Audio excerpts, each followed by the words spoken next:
Alrighty, and just as I can go ahead and get started. Just kind of wanted to update you all on some things. So first of all, I just want to say thank you for being flexible with the fact that I had to kind of send out some new links. That was a rookie error on my side. Hosting something to this magnitude, I just assumed that we would have had the appropriate capacity, and I should not have assumed that. And so we did run into some capacity issues last time, which unfortunately didn't allow everyone to attend and be a part of our first session. But I did make sure that it was recorded, and I got that out. So hopefully people that weren't able to be in on the first session were able to take a look at that. And I wanted to provide the kind of timestamp so you didn't necessarily have to sit through the whole video if you were looking for something specific.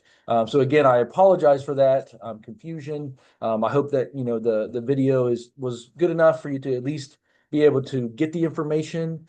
I got really good feedback from that session. I know a lot of people were interested in that data reporting system, and I just wanted to confirm that I am following up on that to figure out the best approach for that and how we can make that available to any of you across the state that would like to utilize that so that it can inform the data that you are plugging in to your suicide fatality review. So again, just wanted to start and say I appreciate you for being flexible, and hopefully these new links, we won't have that issue going forward. And I appreciate you guys all accepting and putting this new one on your calendar. And I'll go ahead and just continue on, just to talk a little bit about some of the postvention updates from OSPF. So some things that we have in the works here that could be an opportunity that you would be interested in.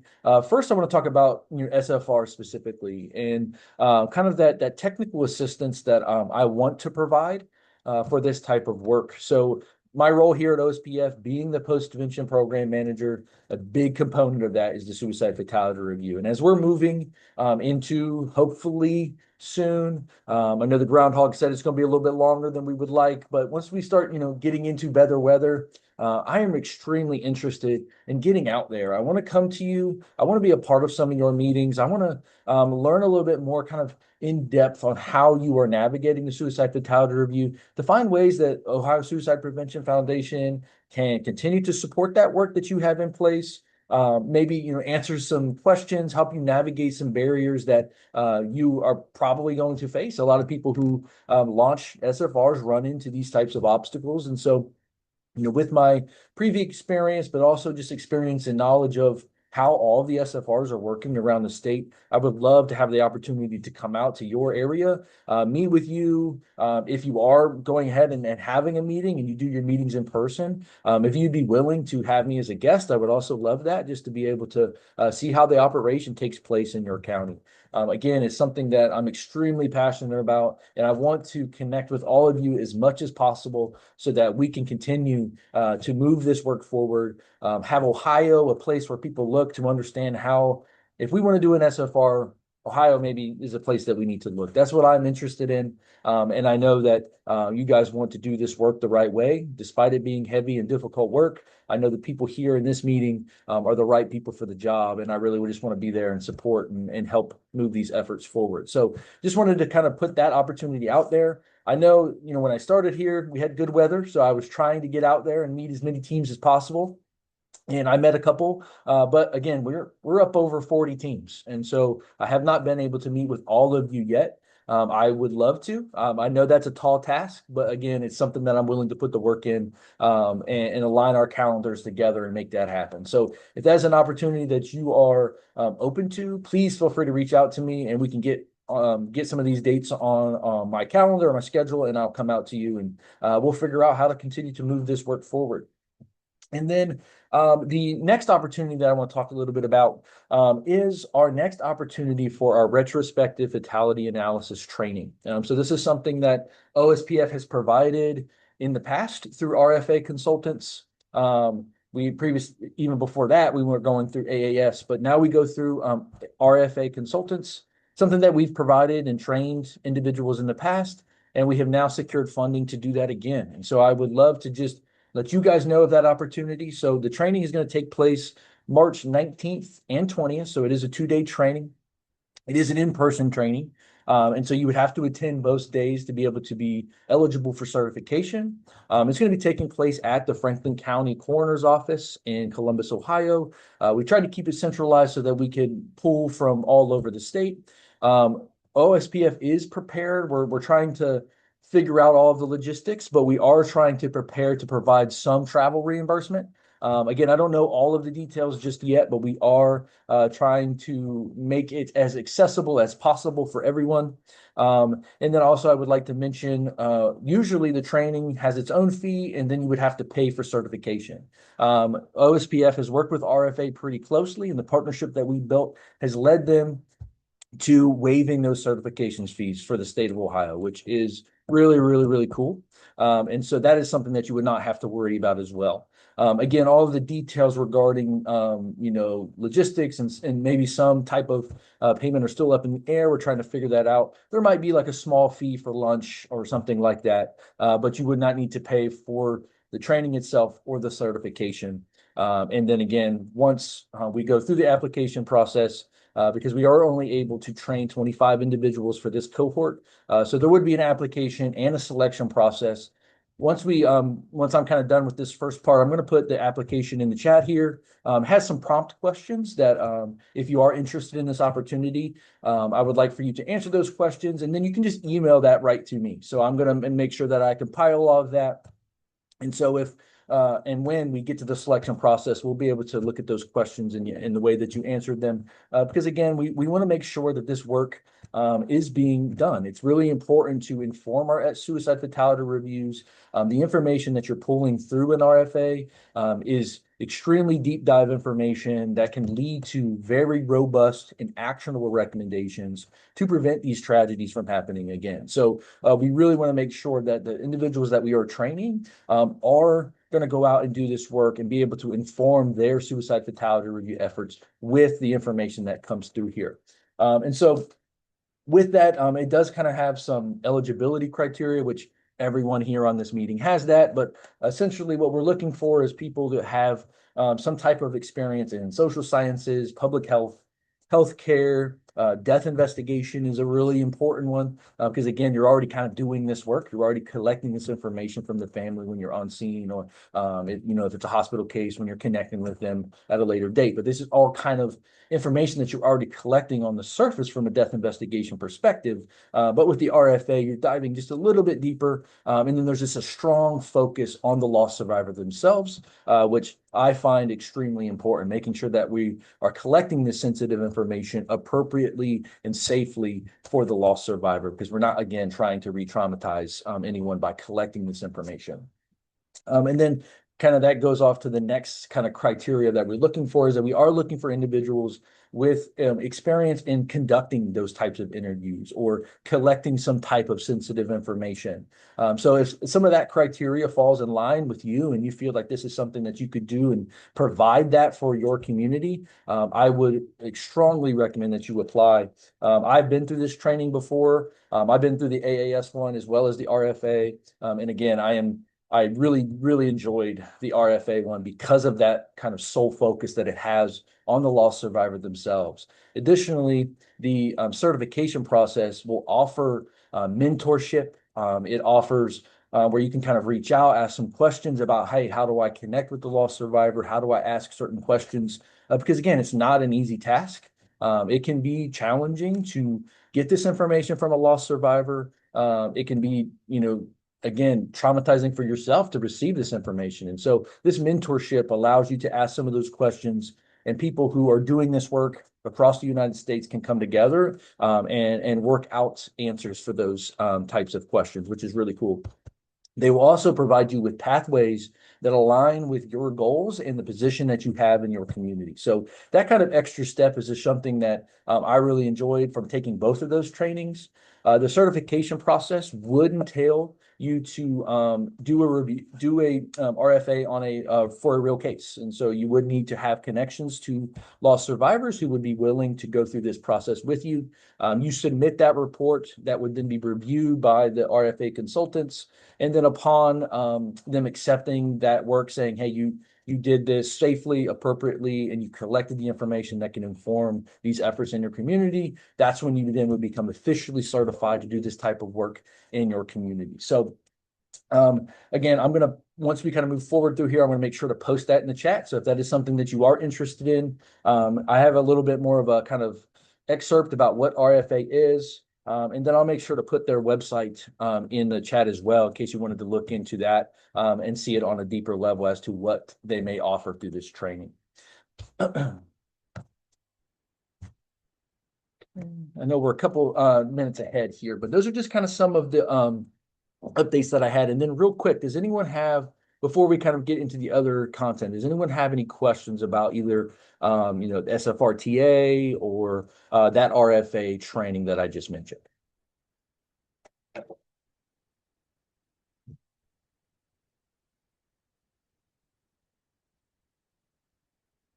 Well, Tiffany, I see your message in there. That's perfect.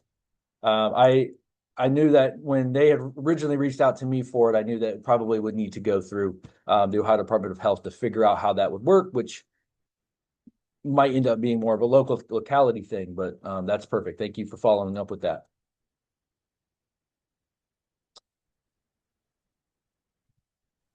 Hey, Dallas, excuse me, I just wanted to say something on it. So I'm Tiffany Boykins. I work at the Ohio Department of Health, and suicide fatality reviews kind of fall under my section. Also in the same program area is the overdose fatality and domestic violence. So we met yesterday with the child fatality review, and they went through the adult one with us, which I had gone through the webinar, and of course the last meeting we had. And several of them, we have some other meetings set up to go through it, but I think we're going to kind of try to work towards that, which would just mean the state would have the data use agreement, so the locals wouldn't. So it'd be very similar to what you do with CFRs. Um, but it's going to take some time to get there because we would have to have it set up by next January in order to have a year to collect into it. We're not going to start in the middle of a calendar year because that messes up your processes. But just let you know, we are looking at it to try to streamline it a little better since all the locals are used to using the CFRs, and it will make data utilization and everything just a little bit easier. It won't be as robust as CFRs because not all cases for suicide, overdose, or domestic violence are required to be reviewed like they are for the child fatality reviews. But we're definitely looking at that and seeing what we can do to make it happen. So put a pin in that. And the only other thing I wanted to say is that I'm currently updating the annual guidance for the Suicide Fatality Review annual report that's due April 1st. The link will be live March 1st, and I will get on a We Can call, which is the local health department's weekly call, and we'll announce when it's live. We'll provide the link. It's the same way that you got to it last year. It's the same. It's just if you try to click on it now, it's not live. Same thing with the overdose. That will be live about the same time. But I just wanted to give those updates. We are listening. We had a couple local health departments that reached out, and they also were on the other webinars that the National Center had, and they reached out to me after. Some of them saw me on there, and they were advocating for moving to the new system too. It looks like it has a lot of good tools in there. So more to come on that, but we are definitely talking about it and seeing how we can make it work for Ohio, since you're already using it.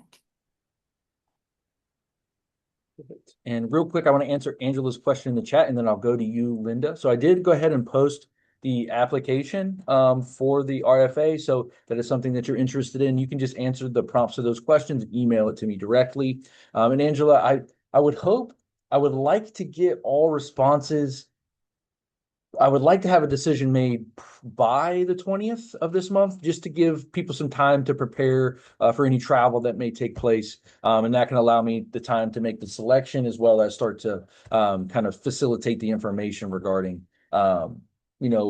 travel reimbursement and things like that. So that's kind of my goal. Now, that'll probably depend on how many responses that we get. If we're still trying to reach 25, we might try to expand it a little bit. But I hope that this will be something that we can, fill it up pretty quickly. And then going forward, I think it's something, the partnership that we have with RFA is definitely something that we want to continue. So if maybe you don't necessarily get on this one, it can be one that we can have in the near future as well. So something that I definitely want to continue doing. So thank you for your question. And Linda, you can go ahead now. Yeah, I just wanted to say if somebody wanted to get a hold of me, I'd be glad to volunteer as a survivor and help them out with this. That's all I wanted to say. Thank you. Yep. It's really courageous of you. Thank you for offering that. Well, all righty. I don't think we had any more questions, so I'll just go on to the next part. And this is where I'm going to be relying on you guys. So I went ahead and emailed you prior to this and tried to kind of get this out in the open prior to getting to this section, just because I'm really, really interested in hearing some of the successes, some of the impact that your efforts may have had in your community up to date. And I want to hear it from all levels. I know we have, various levels of SFRs in this group. We have people that are well established, been doing this for a couple years, all the way down to teams that maybe just launched recently. And so maybe that you're not necessarily seeing much of the community impact yet, just because you're probably still compiling some of those recommendations to see that in the back end. But I want to hear some feedback from just a couple. Unfortunately, I can't go through everyone just for time constraints, although I would love that. And that's something that we can discuss during our technical assistance when I come out to you. But if we have anyone here that would be willing to volunteer, I would appreciate it. Maybe one, two, or three people could go ahead and come off mute and just talk a little bit about those successes with your team. What community impact have you seen? Are there some recommendations that came through your SFR that you're now seeing implemented in your community and seeing the change that they were making? And then also any plans that you might have moving forward. If you're maybe a newer team and you have an idea that you're looking to incorporate into your team, and we would love to hear that as well. So I'll just go ahead and give it a moment. If someone would love to volunteer, I would really, really appreciate it if I didn't kind of have to go and try to volunteer someone. So please, it doesn't necessarily, you don't have to start as, we don't have to start with an established team down to a new team. Anyone who would like to speak, if you would just talk about the county that you're speaking from, and then kind of what level your SFR is. If you're an established team, if you're a new team, or if you're somewhere in the middle. I can talk. Okay, Rebecca, thank you. Sorry, I have popcorn in my teeth. I've been eating popcorn for my lunch. So I work and live in Lorain County, and we have added the suicide fatality review to our existing overdose fatality review meeting. We did that 2 years ago. And we were able to build some of the findings. I'm only reviewing my third case now because we alternate overdose versus suicide deaths. But the cool thing was from the first couple of cases that I did, we've been able to build in work to our strategic plan and we monitor on our dashboard related to those particular deaths because they really did, they were in alignment. The cases that I chose were in alignment with some of the work we had done to build the data that we had gathered. So I started out with a veteran. And that was tied with we know that roughly 15% of the deaths by suicide in our county are from veterans. And looking at the particular case, the first one that I did there was this breakdown between the crisis system in our county and then follow up. So you could see really clearly where this veteran was connected and then there was this breakdown, and also a breakdown between VA services and local crisis services. So we had written a grant kind of based on that to try to get funds to have veteran peer supporters to link with our crisis services. And we didn't get the funds this time, but that doesn't mean that we won't. But we do now have a standing committee around veteran suicide on our Suicide Prevention Coalition. Another case that I reviewed was a youth, and it was related to a firearm in the home that was not properly stored. And so we've been able to really look at work, and we've done some active work around safe storage and training. And our youth subcommittee is working on developing a video around safe weapon handling, because what we recognize is not just from that suicide, but there have been a couple of recent deaths in our community by accident. So sometimes families who own guns know and everybody's trained to use them, but sometimes kids come across weapons that don't know anything about them. So we really are working on a PSA about what does safe handling look like and what does that mean? And then the case that I'm currently reviewing was recommended by the coroner when we really looked at trends. Their investigator from the office, I said, we're looking at older folks because we know that our data shows that we've also had an increase in older men. And so I asked the investigator to pull a couple cases that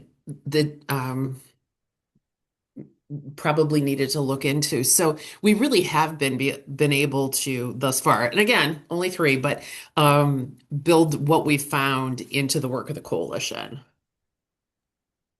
Thank you so much for sharing. That's it, and that is exactly what I was looking for, just to kind of show some of the successes that you're having. Again, this is difficult, hard work that we're signing up to do, and I just wanted to give opportunity for people to kind of shout out that work that's happening locally. So thank you.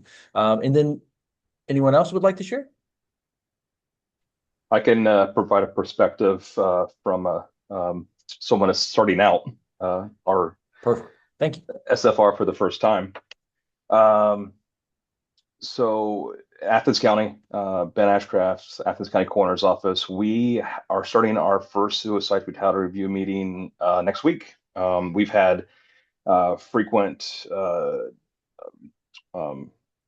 meetings throughout the year last year, and Dallas was gracious enough to come down and join one of our meetings and make sure that we were on track, and seemed like we were.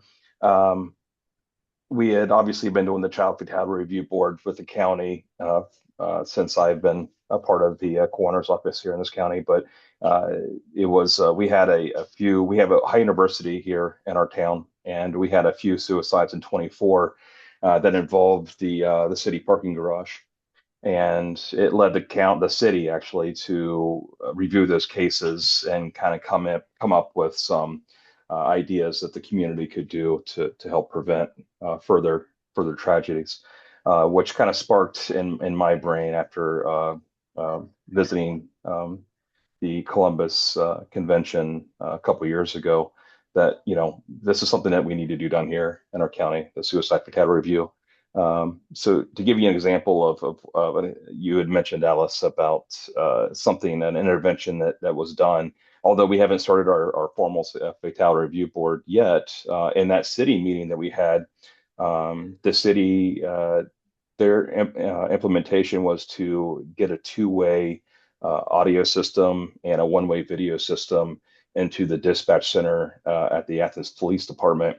And they feel like they intervened on 4 potential jumpers after they implemented that, which we have no idea if they would have went through with it or not, but that's 4 lives that they potentially saved and provided help to. So that was just something that really re-implemented the idea that this is needed in our county.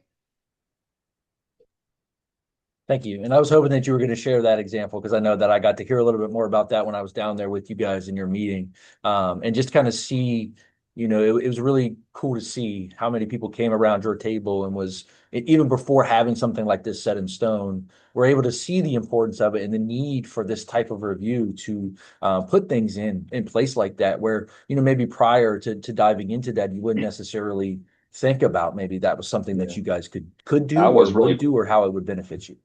I was really pleased with the turnout we had. Everybody that we invited came to the table. And it was obvious to me after looking into this, we had a lot of entities that have this interest at heart, but there's not a lot of collaboration. And I think this is an effort to make those connections. Perfect. Thank you for sharing. And Thank you. I might give the floor to one more person if someone would like to speak. Yeah, Dallas, I could share. Perfect. Thank you, Lee. This is Lee, divided with Mahoning County Mental Health and Recovery Board. We've been active for, I think, 2 years now. And some of the things I think we've kind of identified and kind of put in our strategic plan also is, we have a high use of firearms. So we started I think last year we did a partnership with our prosecutor's office and our sheriff's department and did safe storage training and kind of handed out gun locks. And so we had some media attention with that. And then we've also done some PSAs for older adults. And we're going to continue to do some of those PSAs because we have a high rate of older adult males who are taking their lives. So some of the PSAs we're going to focus on are going to be for older adults. So those are some of the things that we've kind of identified with our SFR. Thank you for sharing that. And that was a quick, he was straight to the point there, which was great. So I could open it up through another person if they would like to speak. It's a good conversation. I'm enjoying what I'm hearing. So if anyone else would like to, we can.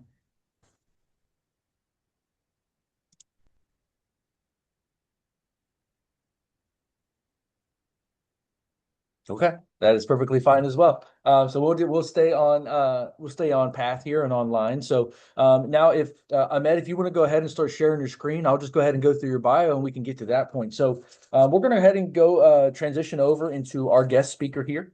And so we have Ahmed Balazi with us, who is the Executive Director of the Strategic Analytics and Technologies at Stony Brook University, where he leads data-driven transformation initiatives across student affairs with 20 years of experience in higher education. Ahmed specializes in leveraging analytics to enhance student success outcomes and operational effectiveness. Ahmed also served as a founding member and lead EPI for the New York State Suffolk County Suicide Fatality Review Committee. During his tenure, he supported the core team's key data workflows, including facilitating the SFR reviews, data consolidation and reporting. Ahmed's technical foundation includes a Master of Public Health and Evaluative Sciences and a Bachelor of Science in Psychology with an emphasis in cognition and memory from Stony Brook University. As an active thought leader in higher education analytics, Ahmed serves as the APLU Commission on Information Measurement and Analysis and is a member of the American Association for Public Opinion Research. His work focuses on translating complex data into actionable insights that drive institutional improvement and student outcomes. So without further ado, I'll go ahead and pass it over to Ahmed. I appreciate you being here, and I'm excited to hear what you got to say for us today. Oh, thank you, sir. And I appreciate you handling those pronunciations both bravely and valiantly. So well done. Suffolk County, it's again, as a Long Island and New York native, we will definitely put you through the paces when it comes to trying to figure out which vowel goes with which consonant and how to get that across.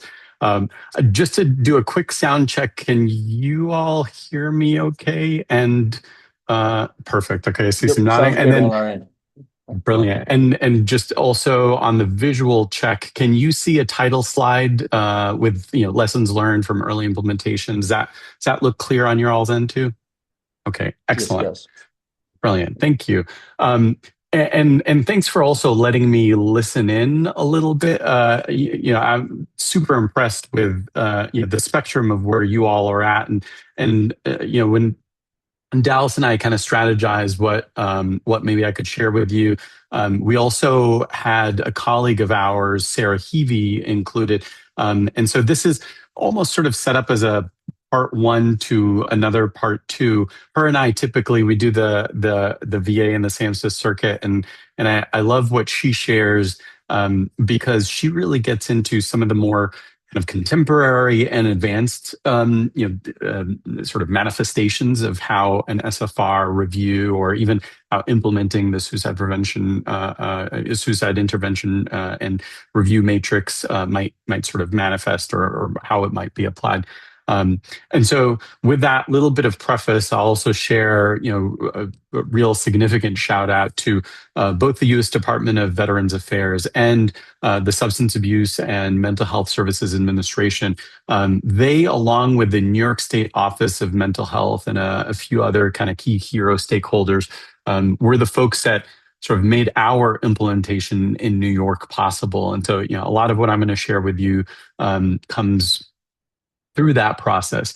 I'll also maybe kind of do a quick shout out to some ground rules if you all are okay with it. I teach at the grad level. I also, I use Zoom like it's, written into my job description. So please don't hesitate to chat stuff in or, raise a hand or, do a reaction. If you don't see me stop and address maybe something that's on your mind, please, feel free to kind of try to get my attention otherwise. But I'm going to do my best to, as much as I think it's, with large group calls, it's a lot easier to kind of sit back and listen. Please don't hesitate if you do want to interject and make it a two-way conversation. I would love for you to take advantage of that opportunity. So please do so. Again, back to the content or the framing of what I'm going to share with you. From what Dallas has described, some of you are way advanced with years under your belt. Some of you all are sort of still at the early stages, maybe advanced in some aspects of SFR or what some folks might also refer to as SMR, suicide mortality review. What I'm sharing with you today is sort of the kind of initial basic, as you're beginning perspective. And again, this might seem like a rerun of maybe an episode of something that you've seen before. I think it may still be worthwhile to hear from you, if you've had similar experiences or different experiences, or otherwise there may also be some important ways that we can connect the dots with each other as far as the way we use this process or the way we use this documentation was through this other lens. My background is in public health. And so the way I approached this work was largely from sort of a group facilitation, data consolidation, and public health intervention mindset. And so, the intersection of all of those things is basically taking large amounts or complex kinds of data, interweaving them so that there was something on the other side of that process that was actionable, or at least that informed some type of iterative process. So that's basically the preamble, the teaser trailer to the main movie that I want to share with you all is largely sort of we began with inspiration from, I think a bunch of us are probably familiar with Dr. Kimberly Repp's work, out of sort of her vantage point in Washington County and specifically Oregon's work on, again, connecting the dots across multiple vantage points. The medical examiner's vantage point, her role as sort of the medical, death investigator, and various other constituencies, whether it's, police, law enforcement, district attorneys' offices. And in our case, I think a lot of our work tended to connect the dots across both veteran services, county mental health services, and other constituencies. And so, not only is that a shout out to her work and sort of initial framework and structure for us, but also that there are many structures that we were both cognizant of, but also tried to intersect and allow influence our process. There was this great guide, this planning manual from out of Idaho that also created a lot of this framework and structure for us in terms of the feedback loops, the who to involve, the even things like consent scripts for gathering information from next of kin and other sources of data. There was a lot of really good material out there, and not only did it sort of allow us to maybe cheat and rather than recreate the wheel on our end, leverage what somebody else has had the brilliance to figure out on theirs. But it also allowed us to iterate on that. And so there were things that we adopted locally that not only did we tweak for our intents and purposes, but through that learning process, and this was part of the New York State grant's intent, was we took what we learned and we shared it with others. And so, the folks that were in community colleges or the folks that were in crisis response units or other kinds of ways SFRs and SMRs, were coming online, we were able to kind of share those lessons learned, and they adapted and adopted kind of their own processes. So from here, what I'll kind of again maybe highlight is our general approach, or I should own this on my end in terms of our sort of approach from a data consolidation standpoint. Is we looked at the suicide fatality review process and largely the matrix that we were leveraging as a data collection tool, but also a framework and a structure for us to follow when it comes to intersecting either really, really complex kinds of data, different types of data from different sources, and also potentially that might have different kinds of framing on validity, or largely, again, back to my background, the way I look at that is it's qualitative data. We're ultimately trying to create quantitative sorts of layers to it in terms of prioritization or frequency framing. But because it is a multidisciplinary process, both in terms of the review and also in terms of the contextualization of that information, we had to really make sure that we were as open-ended as we could be in terms of both looking at the data, incorporating it, and choosing what to do with it. And so because of that data collection framing, our coalition coordinator started with the process, or triggered the process in terms of collecting consent from the family or other next of kin. And that kind of waterfalled subsequent steps for us. So when we knew that pieces A, B, and C of the picture were, we had the consent to collect, we then were able to not just connect the dots across those pieces, but then also involve certain stakeholders. And that evolved over time as well.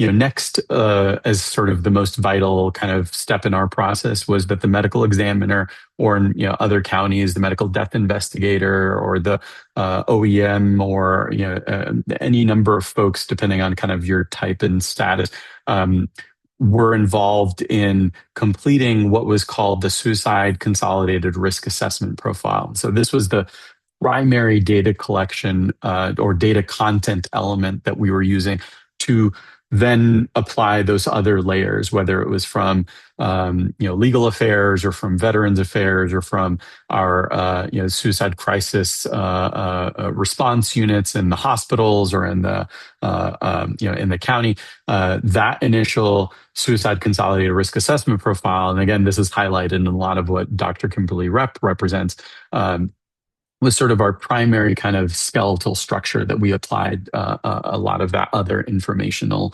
and perspective to. And then lastly, my role was primarily related to collecting that information, connecting it in a way, and sharing it back with stakeholders in advance so that they could come to and I'll share a little bit more about this, but come to meetings. Before COVID, these were in person. After COVID, we moved to sort of a hybrid modality.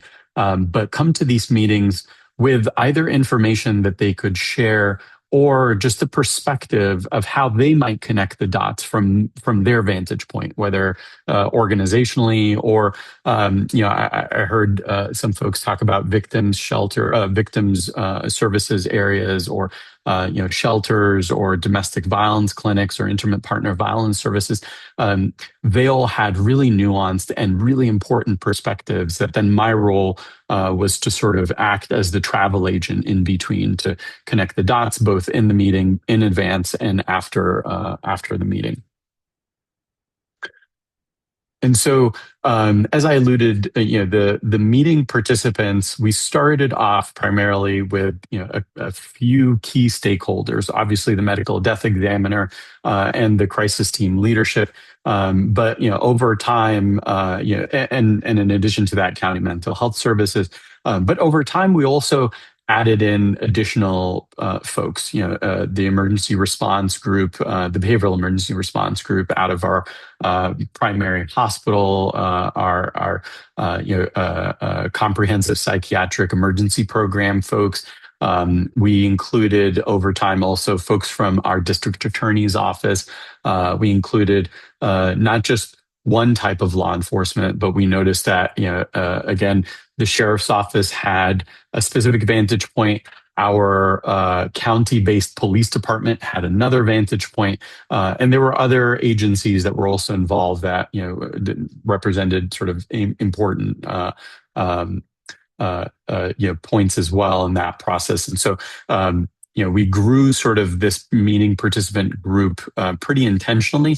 However, back to those initial two at the center of this, and I'm calling them out by name because they are absolute superheroes and deserve to be called out this way.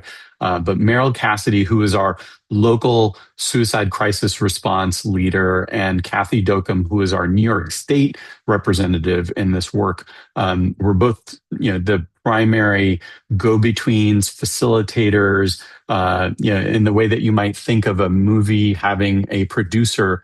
They were the executive producers of this work, both in terms of, designing the sort of philosophy, ensuring accountability on the back end, following up on, the processes and the strategies that we were implementing. And that was important because although I'm going to spend the rest of my time kind of really focusing on kind of the meeting process, the data generating process, what we did with it after the fact, I think what was, really important about them serving at the center of this, and in my role as well, is that we served as the memory bank, that as we learned from our process and learned from what worked and what didn't work and how we wanted to scale up this aspect of our SFR approach, the three of us had regular discussions about how we could enhance facilitation. Perhaps there was somebody who was particularly eager to share, and we noticed that, depending on kind of how that sharing was going, we might want to enable some other folks to share more readily. We might want to kind of restructure our process so that our sharing was happening round robin as opposed to being called upon, being volunteered, as Dallas mentioned before, to kind of provide input. And so that was kind of a delicate process where we started in a place. We continued in a very different place, and our intent was to continue also evolving ultimately, as we do this, to continue sort of evolving it. And along those lines, we started with trying to aim for a sweet spot of about 2.5 to 3 hour meetings. What we were hoping to do there, and our assumption was we also wanted to get through about maybe 3 to 5 cases. We felt like by discussing that many, we were going to be able to both hold what was kind of a guiding tenet for us, hold true to the ideal and the guiding principle that we wanted to respectfully get into the depth of discussion that was appropriate, that we could gloss over certain facts for the sake of expediency.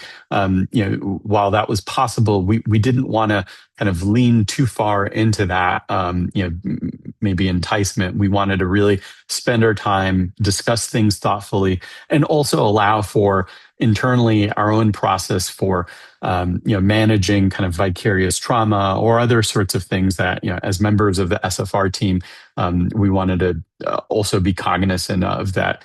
Just because we could get through 6 cases, not only did we not want to do that in order to give ourselves enough time to get into the complexity of each case, but we also wanted to make sure, like I mentioned, to kind of afford enough of a focus for self-care or for just kind of doing check-ins with the team members as we got into various cases. So as I alluded to, those many cases were also chosen because we figured that was probably what we could achieve on the consent side. That as we reached out to family or next of kin, or others that might be involved with the consent process, we figured that was the sort of just looking at kind of the annual statistics that we had in our county, and then reverse engineering for what we felt was the overall likelihood of obtaining consent, that was sort of the right number that we were going to be able to generate for each meeting. The meeting itself, like I was mentioning earlier, our process was to gather information and debrief that analysis or that review. And so what we were also doing was sharing that information with participants in advance. We were using PHI secure platforms, particularly in our case, we were using Microsoft's environment, along with a couple of other kind of secondary platforms. We were using a PHI compliant version of Qualtrics for the collection process, at least the kind of interagency informal data collection process. And as we evolved our implementation, we were also more able to take advantage of some of the more advanced systems that our medical examiner's office was using to kind of automate some of the information flow. But initially, how we started was a very basic Microsoft Teams and ecosystem overlay where documentation was shared, again, in a PHI compliant manner so that we could not just control who could see what, but that we could potentially audit it if ever needed. And then beyond that during the meetings themselves, we could also access that information, refer to it, in kind of a live view sort of mode, but that it also represented, what was our archive location, so that if I moved on to a different project, or if any member of the team moved on to a different project, we still had that information localized. So just to maybe give you a glimpse again into history, but where we started, our suicide consolidated risk assessment profile looked exactly like what I'm about to show you, where it initially started with the medical examiner logging into the system, entering the information about the particular case, the information about not just the suicide case, but also any relevant information that was related. So you'll see here some bio and demographic data points that we're collecting, like gender identity, sexual orientation, obviously first, last, so that we can connect the data across the platforms, date of birth, date of death. But also, ancillary bits of information, things like, was there a recent contact known with the healthcare system? Was there anything special or qualitatively, comment or otherwise important to note? And this open end was also super useful as we kind of evolved our process, where often we would realize that there is a stakeholder that we'd love to to create a relationship with, because we hadn't previously connected the dots across this particular system that they may be using, or maybe their unique vantage point, say working with indigenous populations, and perhaps there's an overlay there between that and the Veterans Services database that without this sort of open end, we might not have made the connection across those two and now introduced that new data source. In terms of the suicide itself, whether the death context or the comorbidities or other corollary factors related to any health or other kinds of issues, mental health or otherwise, this is where we started again with a qualitative approach, and even though we're kind of indicating things dichotomously or here categorically, I emphasize that it's qualitative in the sense that these definitions were shared, and we did some kind of cross training when it came to operationalizing what social isolation might mean, or what an intimate partner problem might mean. But it is important to really emphasize that this is qualitative in the sense that as much training in order to ensure that there's inter-rater reliability is done as possible. It's still largely through the eye of the beholder, through the eye of the coder. And so over time, we did have some opportunities to do some inter-rater trainings and really kind of expand on definitions and ensure that although Maybe somebody who's allopathically trained, an MD or otherwise, might have an interpretation, through their training process, their own kind of academic specific training process, from a public health one or from a social services one or social welfare one or any number of other examples, psychology or otherwise, that it was important for us to sort of arrive at maybe some common definitions, again, as much as is possible. And again, knowing that, humbly, there's still going to be human interpretation involved. There's still going to be bias involved. And that's why we emphasize that during the discussions, we really wanted to come back to those points of bias or those points of disagreement, not because we're looking to academically, define these things or to generate generalizable knowledge, but because that nuance, that gray area is where we might be able to identify some important insights or lessons learned that we hadn't anticipated, historically or going into this. And so as much as this is how we started by defining these things with Y's for yes and no, N's for no, and question marks for maybe, let's chat more about it, we did evolve into other approaches where we, some things we tried to operationalize with a little bit more of a strict boundary, and other things we leaned in fully on, disclosure of ideation or of intent or even of attempt, is something that could be much more open-ended and could be much more kind of inclusive, especially depending on who's gathering that information and who's involved in kind of coding it or recording it. Let alone the things where, again, history is probably a good example of where it could simply just be dichotomously evident. We could say, yes, there is history, or no, there isn't. But when you scratch a little bit more below the surface, again, how we interpret whether that history exists, especially when it's the medical examiner that's pulling up medical records from a primary care physician or from, maybe a service assistance process where there's a couple more dots being connected. Again, it was important for us to make sure that we were leaning in on the gray areas as much as possible, where it was appropriate and where it was pragmatic. Because again, you could also spend too much time leaning in on that kind of subjectivity, and there isn't enough information that's at least available for pattern recognition so that we can zoom out and say something like, in the past 2 weeks, yes, there is evident crisis, however we want to define it. But let's just step away from the very black and white, distinct parameterized definition, but zooming out a little bit and describing it as something a little bit more open-ended. Even in that lack of specificity, we were noticing, and again, this is kind of the data hat in my world, we were noticing that as much as we were kind of parting ways with specificity, sensitivity was going up.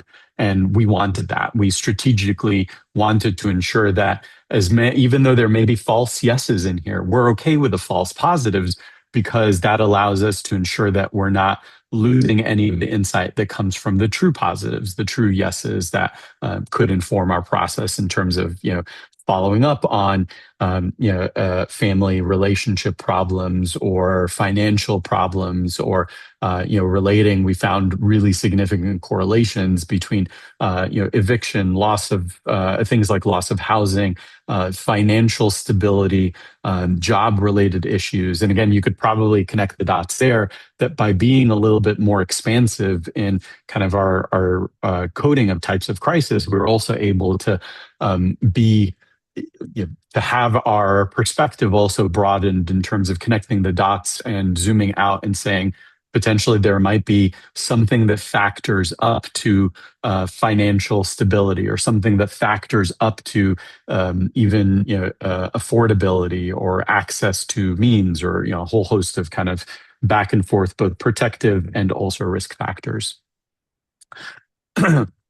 Here, I'm also going to show you excuse me, a couple extra places where we'll collect sort of additional information. And again, we evolved from one place into another where it came to access to various systems. So, where we initially started, the medical examiner had limited access to certain things. Over time, we realized that it was pragmatic to give access to answering these kinds of questions at various stages to various stakeholders. And in our case, we really leaned much more into the medical examiner's office, kind of doing that triangulation in terms of access to sensitive systems. So they were able to access, the law enforcement, criminal history system on their end in terms of for us politically and pragmatically, it was useful that the medical examiner was engaging in this process and was able to say, we're not necessarily asking for access to a sensitive system that's beyond the scope or at least the premise of reasonableness on our end.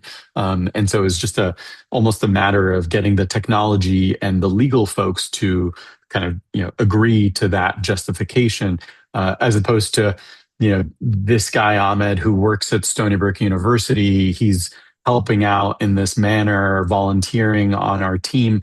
But, it's a little bit more of a stretch to say Ahmed should have access to, CGIS protected information. Whereas, the medical examiner, that wasn't as much of a stretch.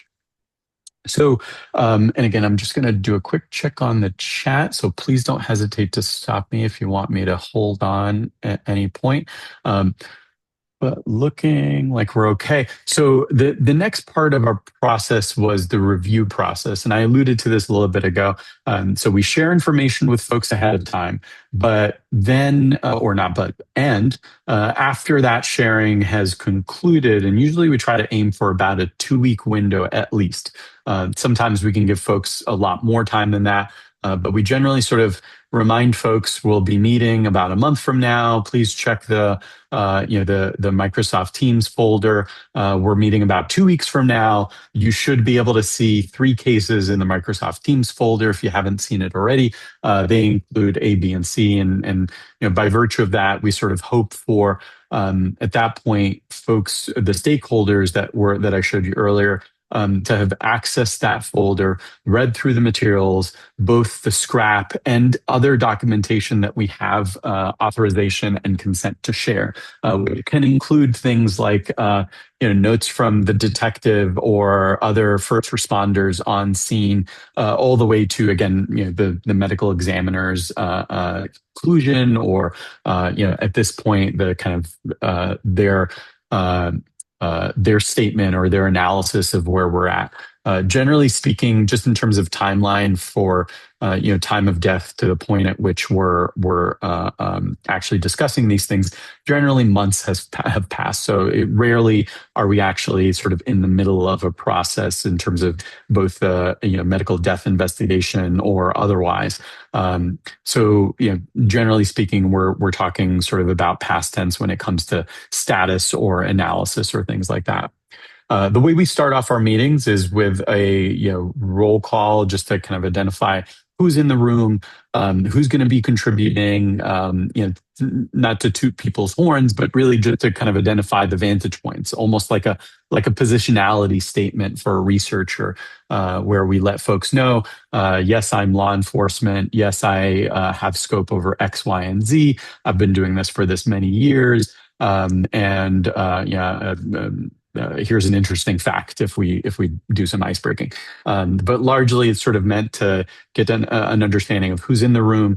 We also do a little bit of calibration, reminding folks that if you've just joined us or if you're a seasoned stakeholder, reminding you of the privacy elements that revolve around kind of our process here, both in terms of the information that you have access to, but also what happens with it afterwards. There are folks who may try to securely print things through the Microsoft Teams environment, and they may bring that material. And again, we like to remind them there is a secure destruction box right over there as you leave. Please, leave your materials there so it can be securely shredded or destroyed. And otherwise, we also remind them we generally try to limit the ability for electronic records to be downloadable or otherwise shareable. But in certain cases, certain members of the team may have generated their own information because we sort of showcase that it is authorized or that it is consented. And so we like to just remind them from a safety standpoint, if you do have anything digital or electronic, that you also destroy it after it's no longer needed. We also sort of highlight the meeting process, and that evolved over time when we did some change ups. Initially, we had sort of only key stakeholder sharing, and then we did a little bit more of kind of almost like a focus group process where there were some elements that we noticed we wanted more of a kind of exploration into it. And so my role as a facilitator was to kind of scratch a little bit more below the surface there, ask for some, probing kinds of opportunities. And then maybe by virtue of that, we as a team learn a little bit more about a particular process or an innovation. Often this came up whenever there were technological systems that were introduced that like 988 or other kinds of national systems that allowed us to sort of hear a little bit more, learn a little bit more about potential interventions that might have mapped onto either protective factors or risk factors that we were sharing back and forth. And so after that preamble, what we then went into was a case review. And as I alluded, in terms of sort of what we were doing there, the case review would begin with a presentation of the case. The suicide, not just the protective factors or the risk factors leading up to the time of death, the time of suicide, but also potentially if there are, and we got into more postvention tactics as we evolved, but if there were sorts of postvention related risk and protective factors. So an example of that is initially we just started with a presentation from the medical examiner and a couple of other key stakeholders, but over time we noticed that there were implications for first responder postvention, that whether it was suicide contagion or other kinds of vicarious trauma that we were anticipating, we wanted to make sure that other elements, whether it was the law enforcement, first responders, or emergency medical services, or the fire department response folks, or otherwise, that we were also hearing from those particular stakeholders' vantage points as we discussed this case. The sort of that review would conclude, we would do sort of that round robin of we usually start off with the medical examiner, then we go into each of those other stakeholders. We would do what eventually we would sort of lean into as kind of a little bit of a prioritization matrix, and I'll show you that a little bit later. But we would go back and forth in terms of asking folks if they had anything new, if they realize that something that they hadn't previously thought was worth sharing now is relevant. And that was partly so that as we got to that prioritization stage, we had sort of the fullest, as much as was possible at that moment, kind of set of information to discuss, to have kind of full discussions about. That really, although we started from a structured standpoint, over time, this became much, much more organic and conversational, which was an intended goal on our part, so that it felt sort of less robotic or regimented, but it felt more natural. But at the same time, we didn't sort of just have it be pure, sort of where your fancy takes you, organic, in the sense that we didn't have one particular voice dominating the conversation. We didn't have one particular perspective excluding other bits of information that were relevant for us to discuss. And also so that we managed our time effectively so that we could discuss the cases, the suicide context, the suicide itself, and so on, with enough time and kind of depth and of complexity. The next step in our process, again, as I mentioned, was we would review as a group where we would sort of ask for any particular aspects of follow-up. We would then move into not just that sort of anything else that's left on the table prompting, but we would do, as I alluded, a little bit of reminder, please shred any materials. And then we would kind of move it into a more general, larger picture organic space where I would quickly present any, at that point, lessons learned from my vantage point as a public health strategist. I would sort of reflect on any themes or patterns that I saw in the moment. Again, with a caveat that This is largely off the cuff, off the top of my head from, just the basic patterns that I saw in that particular discussion. But that over time, I would add to that. I would, create additional layers of information and reflect on that. So, about just skipping ahead a little bit, about a day after this discussion, I would go back, analyze my notes, look for patterns, transcribe themes, code additional themes if there are any to be found, and then go through the process of qualitative data analysis and reporting, where not only is it doing the kind of thematic analysis, the contextual conjoint analysis, but also ultimately connecting it back to any particular interventions, protective factors that we discussed or might want to scale. And that's kind of the big picture that would go back to that larger steering committee, where if we detect a theme related to evictions being served at hotels that are kind of more known in the community, that potentially that kind of intervention with either those hotels or with the Chamber of Commerce or with the family court system that was maybe a kind of an antecedent or a related factor to some of those evictions, might benefit from. So that's where we were meeting as kind of a key steering group and connecting the dots even further in terms of that pattern recognition.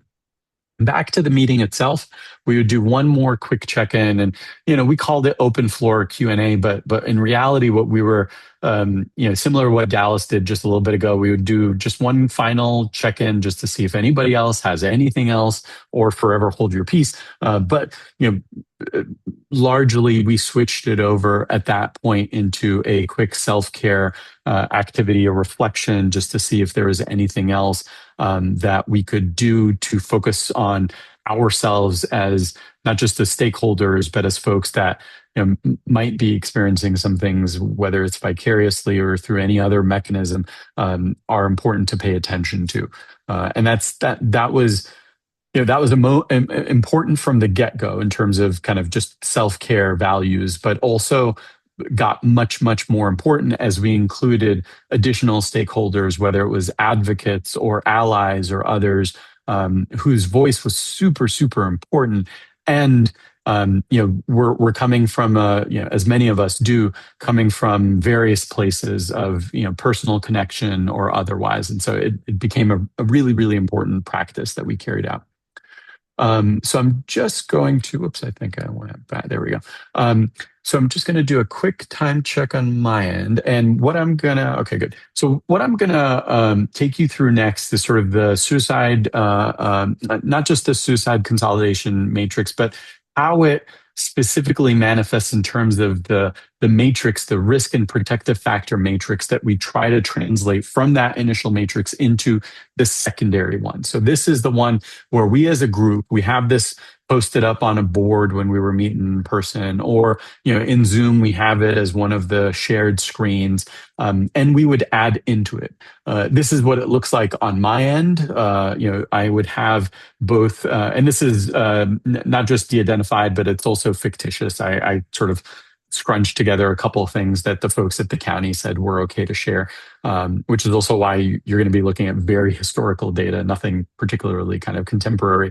But on my screen, I would have my MacBook here and my iPad right next to it, and my process, and every whether it's focus group or interview or qualitative methods facilitator, everybody has their own kind of distinct process. But mine is one where I like taking handwritten notes.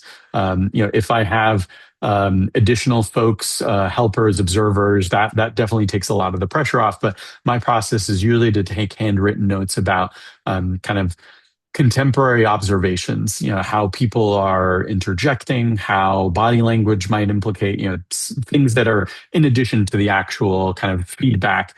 And then on my computer screen, this is just a simple Excel sheet that I have open where I'm listing, sometimes verbatim, sometimes I sort of reword it. On the left-hand side, this column here, particular maybe risk factors. So for example, I might identify that the last healthcare system contact was about a month ago. I might also hear that one of the stakeholders shared, family stress was involved.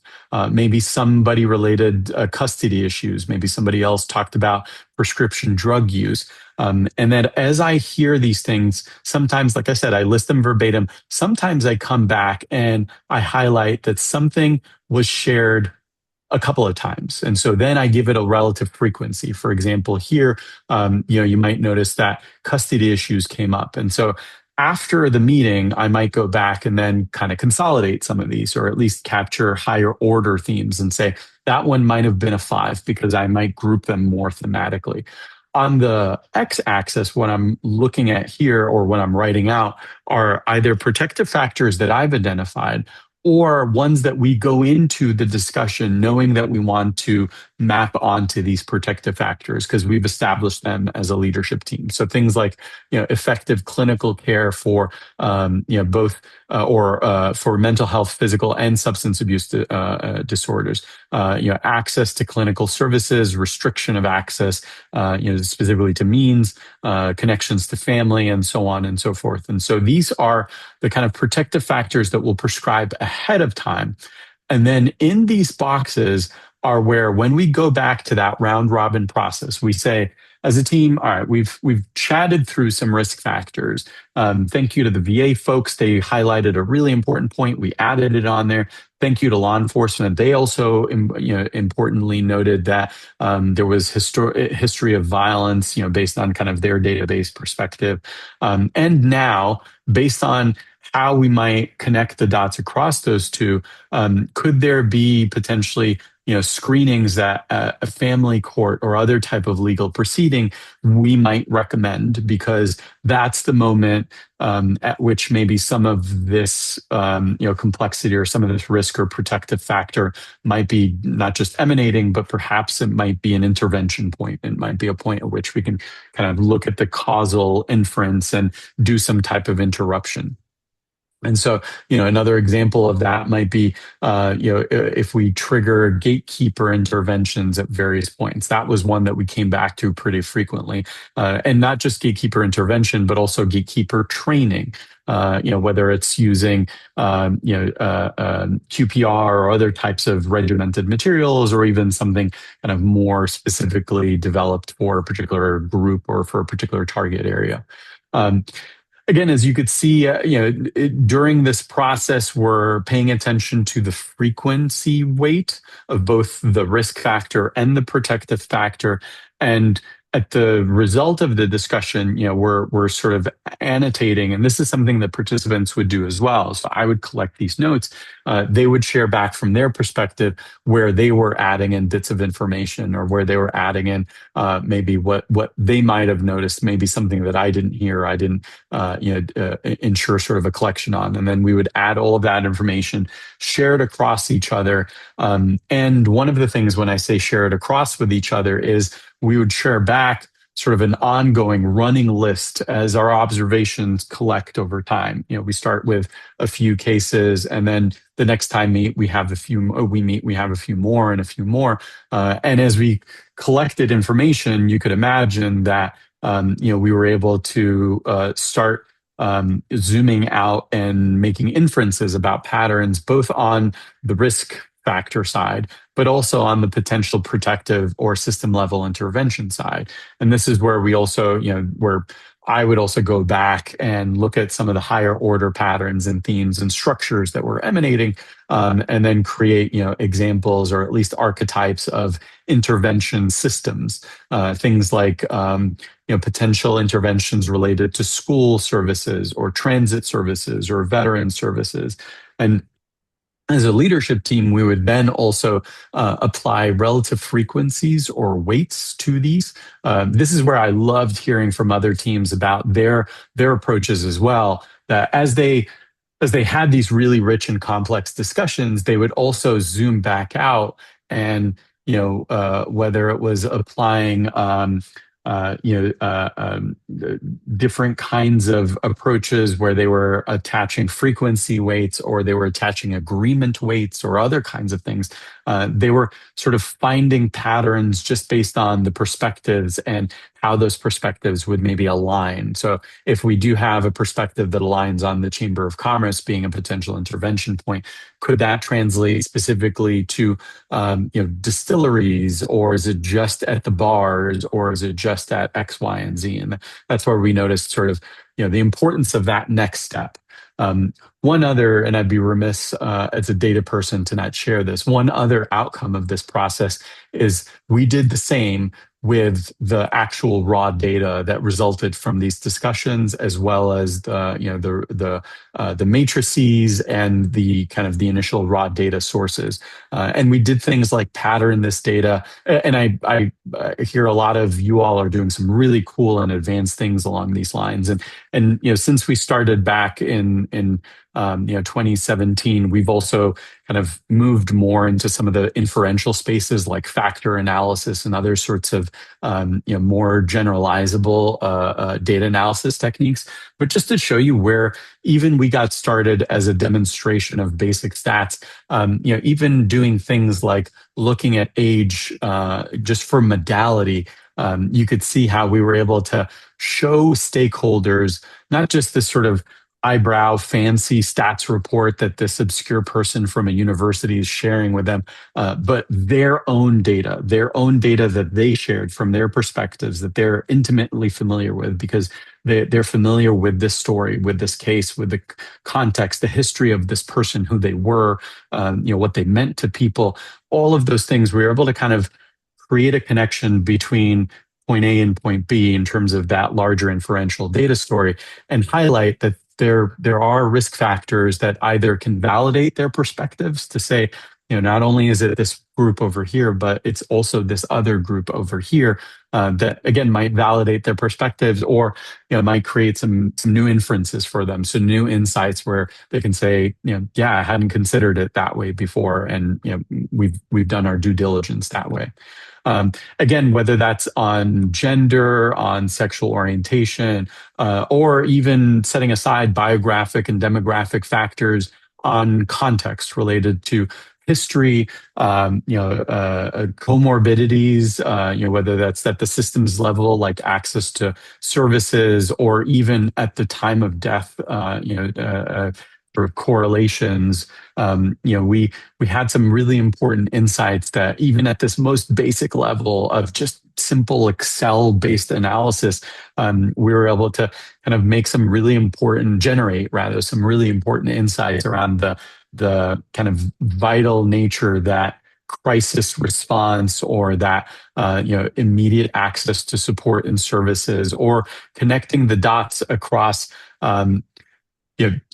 different modalities, specifically pain management. We noticed there was a lot of really important opportunity that we had with primary care providers and pain management, and physical health or chronic health problems. And again, by zooming out and representing the data that people very well knew. So we weren't sharing anything that was absolutely riveting in terms of insight.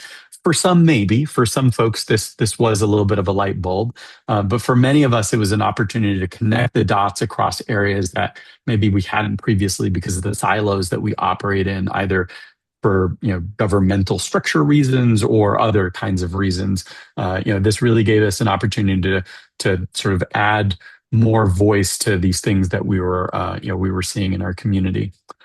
Just to do a quick time check, and Dallas, you let me know on your end if we're okay on maybe questions or comments, or I'm also happy to kind of defer this and maybe hear questions and comments later and respond individually. I'm happy either way. But Dallas, how do you feel about timing? Are we okay for any questions? Yes, Oh, we are perfect on time here. So we want to open up. If anyone has any questions that they would like to ask, please feel free to come off mute and do that now. Or you can put it in the chat and I can read it, whatever works for you.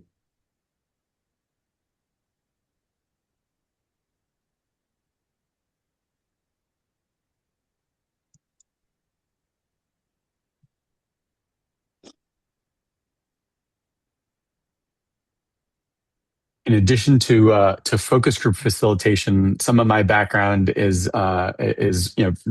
counseling related. So I'm super okay with awkward silences. So we can hang out for as long as folks would like. But also, and I apologize, I hadn't done this before. If anyone, feel free to reach out. That's my email address that I just dropped into the chat. But if you have any thoughts afterwards or otherwise, I'm more than happy to share anything additional on our end. All right. Anyone?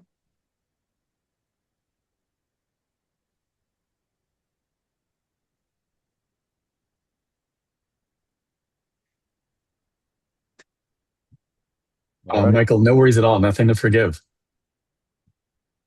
Yeah. No, not at all.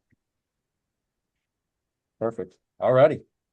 Well, we appreciate you, Ahmed. That was really great information. And kind of, as Ahmed said, this is kind of part one of what we're going to be transitioning into in our next session. And as we kind of further go along with this series, we're going to dive a little bit deeper in the weeds as we go. It's kind of how I set it up so that we can kind of start from the top, kind of, incorporate some of the new stuff that, those teams that are just trying to get off the ground would be able to kind of learn some things that maybe as they're working towards launch, they can incorporate it, find what works for them and make it work for their community. So that's kind of how we're set it up. But as we kind of transition into our next session, which is going to be March 4th for the same time, it's going to be on Wednesday, same time. That's when we're going to hear from Dr.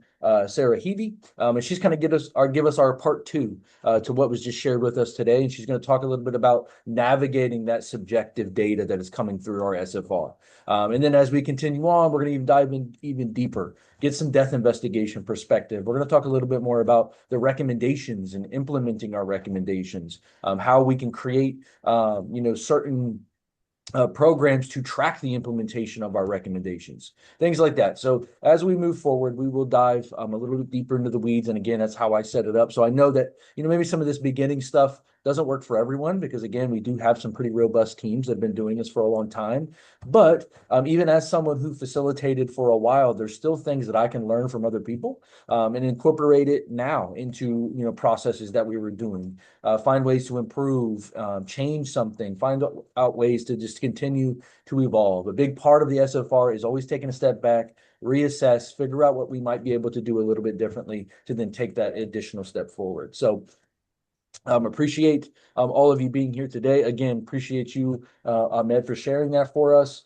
Thank you to Rebecca, Ben, and Lee for sharing. Again, that was kind of cool. I really did enjoy hearing some of those success stories and the impact that this heavy work is doing for you guys in your community. And it might be something that I do moving forward, just to hear some new people talk about things that are working for them. So I'm going to give you some time back on your day here. I don't have any additional remarks. I said some of these will end early, and I'm sure no one's going to be really livid about that to get a little bit of extra time back in your day. So I appreciate you guys again. If you have any questions for me, feel free to reach out at any time. If you're interested in RFA, go ahead and answer some of those application questions and send them my way.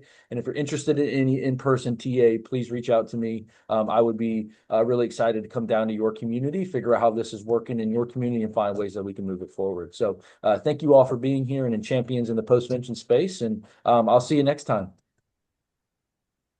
Thank you. Thank you. Thank you all. Pleasure. Good to see y'all. Thank you, Ahmad. Thank you. Will there be a recording of this? There is a recording. Yep. Thank you. Yep. I'll make sure to share that out here once it's kind of saved, and I can kind of edit some of the stuff that was in the beginning that doesn't need to be in there, and I'll make sure that it is sent out to all of you. Thank you so much. Yep. No problem.